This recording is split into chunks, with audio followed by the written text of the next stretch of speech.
Steve Mignani here. Today's video is going to be from the old days. In fact, 2001, from the 15th annual Mopar Spring Fling at Woodley Park in California.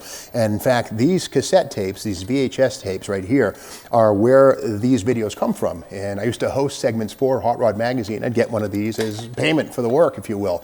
But back in 2001, cars like this Coronet RT were considered special, but they hadn't really hit the mainstream. In fact, in 2001, the Gen III Hemi was still not even a thing. The Challenger was still 7 years away. And again, Mopars were sort of still a fringe thing. Well, now in 2022, they're absolutely mainstream. We have brand new Demons, Hellcats, Shakers, TRXs. I mean, whoever would have dreamt that stuff back in 2001 when this video was made? So with that in mind, roll the tape and enjoy 2001, the 15th annual Mopar Spring Fling at Woodley Park. Welcome back to Hot Rod Magazine TV. When it comes to car shows, it seems like Ford and Chevy guys can go to one practically any weekend. Well, Mopar guys like me have always been in the minority, and I don't know why that is. I mean, we have things like this beautiful Charger RT, the Hemi, the six-pack, the Viper, the new NASCAR program. Things are looking up. We're here today at Woodley Park in Van Nuys, California for the 15th annual All Mopar Spring Fling, where there's something for every Mopar enthusiast.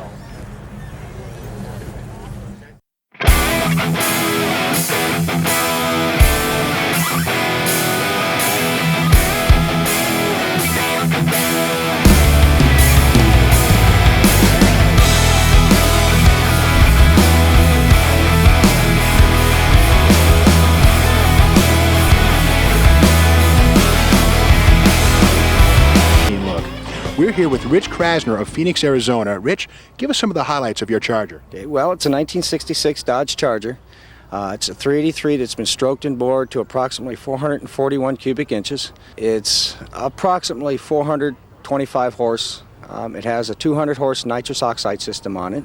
Was this car in your family from day one, I hear? Yes, my parents bought it brand new in 1966 and it just passed on. We put a 727 art car transmission in it with a 3000 stall TCI converter in it.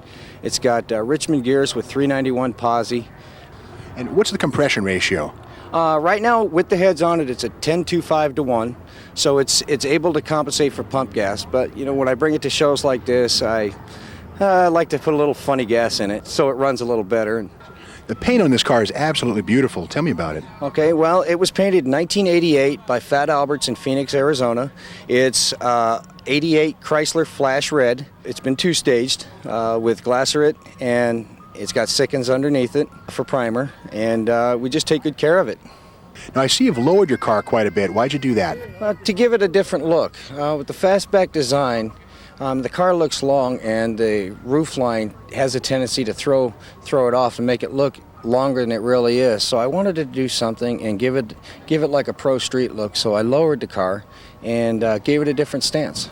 Now, was that done with re-arching springs or blocks, or how'd you do it? Okay. I had the springs de-arched in the rear, and I also added 1.5-inch lowering blocks in the rear to bring the rear down.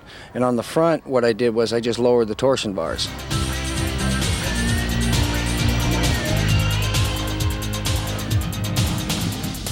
In 1965, when Chrysler altered the wheelbase of a small fleet of Dodges and Plymouths, they started the funny car craze. Well, a lot of guys today are creating streetable replicas, match bash cars. We're here with Richard LeFevre. Richard, tell us about this crazy Dodge. Well, I wanted a altered wheelbase car. I just bought a Dodge Coronet that was fairly rust-free and put it in my garage and started cutting it apart. I moved the rear wheels forward 15 inches and the front wheels forward 10 inches. Now, when you take this car to the drag strip, how fast does it run? And do tech inspectors cut you slack, or do they give you trouble about this car? How's that work out? Well, it depends on the track. Well, I live in Seattle. SIR was okay with it, and Bremerton had a little bit of a problem with it, but, you know, they all let you run. And you're running it at what speeds in mile per hour? This car ran 12.4 at 109 miles an hour. And I see currently it's got a wedge. Tell me about that motor. I just put a 440 because that's what I had. And for the rest of the driveline, what have you done there? It's got a 8 3/4 rear end with 4.5 sure grip, and it's got a 65 slip yoke cable shift automatic trans, with a 3500 stall converter. And is this car pretty much streetable? I mean, a lot of guys look at the altered wheelbase, they think it probably rides like a truck, it's dangerous, kind of weird. What do you think about that? I drive it all over the place. It's got stock torsion bar style suspension in the front, stock shocks, stock springs in the back with just longer brackets to hold it up in the rear like Landy's car.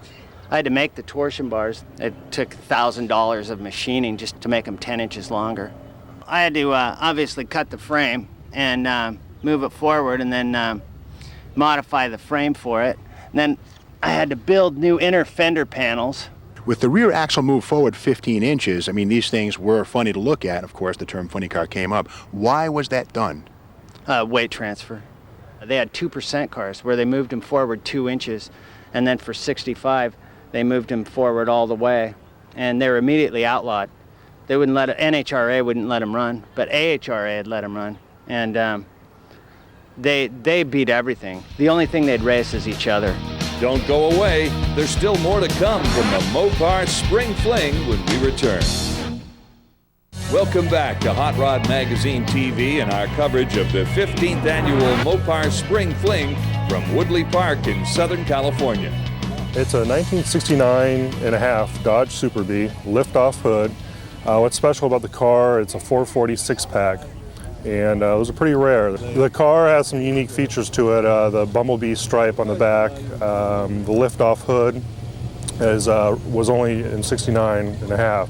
It was a frame-off restoration. It was totally done from the ground up. The drivetrain is a 4-speed, 410 rear gears. It was basically a factory drag racing car is what it was built for. So it's geared real low and it gets up and goes. The engine was pretty much stock. I didn't have to do too much to it. I had the carburetors rebuilt, and that was about it. The interior has bucket seats and console, which is pretty rare. A lot of them had the bench seats. There wasn't too many amenities in these cars. You know, they wanted speed. This car is a lot of fun to drive. You get a lot of looks. It's got a lot of torque, a lot of power. It's a great car. It really is. And when those 6 barrels kick in, you know it. You know, it really puts you back in the seat. So it's a good time. Opting for the pro street approach, Alex Malero chose a 66 Belvedere as his candidate. This is a 1966 Plymouth Belvedere. It's a chassis car. We purchased the car for $250. It was worth $250. It was needed a lot of attention, and it got it. The body and paint was done by Doug's Custom in Chatsworth. The suspension in the chassis is basically stock, except for the rear end. The whole back half of the car has been altered for competition. It's a Chris Alston setup, and it's all modified for torque, to grab and go. Automatic transmission, 456 spool and gear in the back. It is a 496 stroker big block, aluminum headed, a lot of work on the motor, and it's tuned to make about 780 horse. Without the nitrous, we're going to try to add an additional 200 horse on the nitrous. And we're trying to get the car into the low 9s. I still have some electrical work and finished plumbing the fuel system on it, a little bit of cooling system work on it, and get myself ready for it, I guess. You know, I've never driven a car quite like this before.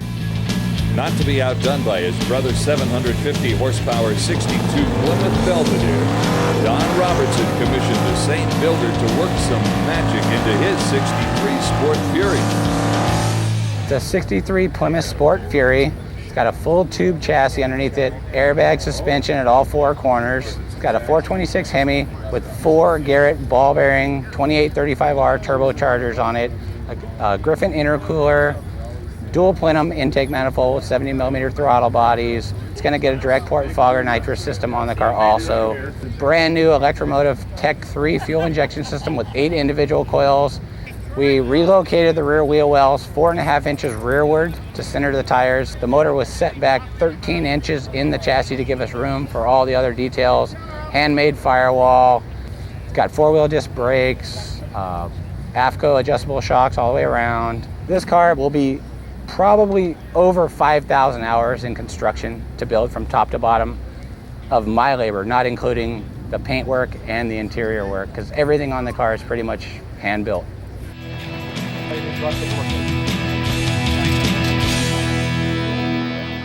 Mopars have become very popular cult cars for TV and movie productions. What we have here is the actual Daytona Charger from the Joe Dirt movie. The word is that David Spade, the star of the movie, likes Mopars, and he specified this car for his redneck character to cruise around in. Spring Fling keeps getting bigger every year. If you missed it this year, there's always next year. Quit your job, take a vacation, but by all means, come on out here. Well, while you're getting your plane tickets, I'm going to go hunt down a magnesium Dana 60, and I bet you I'll find one.